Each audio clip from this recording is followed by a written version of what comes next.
దెంపేట మండలం నల్లివారిగూడెం. దమ్మపేట మండలం నల్లివారిగూడెం గ్రామం నుంచి వచ్చారు, అంటే తెలంగాణ నుంచి వచ్చారు వాళ్ళ మన దగ్గరికి. 25,000 కాంబో తీసుకున్నారు. ఒకసారి అది చూపించమ్మా. మంచం, పరుపు, బీరువా, డ్రెస్సింగ్ టేబుల్, స్టాండ్ ఫ్యాన్, కుర్చీలు, వాటర్ బాటిల్స్, పిల్లోస్ మొత్తం సెట్ అన్ని వచ్చింది. కాంబో తీసుకున్నాక మళ్ళీ ఏమడిగారు? ఫ్రిడ్జ్ అడిగారు. అవి నచ్చినాయి అంట. మళ్ళీ ఫ్రిడ్జ్ కూడా మంచి రేట్లు ఏమన్నారు, మంచి రేట్ ఇచ్చాను. మోడల్ ఎలా ఉంది, మంచం పరుపులు అవన్నీ ఎలా ఉన్నాయి? బాగున్నాయా ఐటమ్స్ అన్ని? అదే మీ ఊర్లో అక్కడ సైడ్ కొనాలంటే బడ్జెట్ చాలా ఎక్కువ అయిపోతాయి. చాలా ఎక్కువ. ఓన్లీ మీకు ఖర్చు అయ్యేది కిరాయి 2,000 3,000 ఖర్చు అంతే.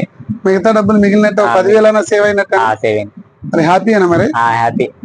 మరి మీ చుట్టుపక్కల రమ్మంటారు మరి మన దగ్గర చెప్తాం. ఇదిగమ్మా బౌల్ సెట్ ఒకటి. మరి ఫ్రిడ్జ్ కొన్నారా? మ్యాట్లు, కవర్లు, ఓకేనా? మన వాళ్ళు ఎవరన్నా ఉంటే చెప్పండి. ముందు క్వాలిటీ చూపించండి, డబ్బులు సమస్య. ముందు క్వాలిటీ చూపిస్తే వాళ్ళే వస్తారు, మనం ఏం చెప్పాలి. ఓకేనా? మీరు విజిట్ చేయండి. 23,000 కాంబో ఉంది, 23,000 కాంబో ఉంది, 25,000 కాంబోలు కూడా రెడీగా ఉన్నాయి. విజిట్ చేయండి. Vasu enterprise, Isanapeta, Nuzvid road, hero Honda showroom పక్కన.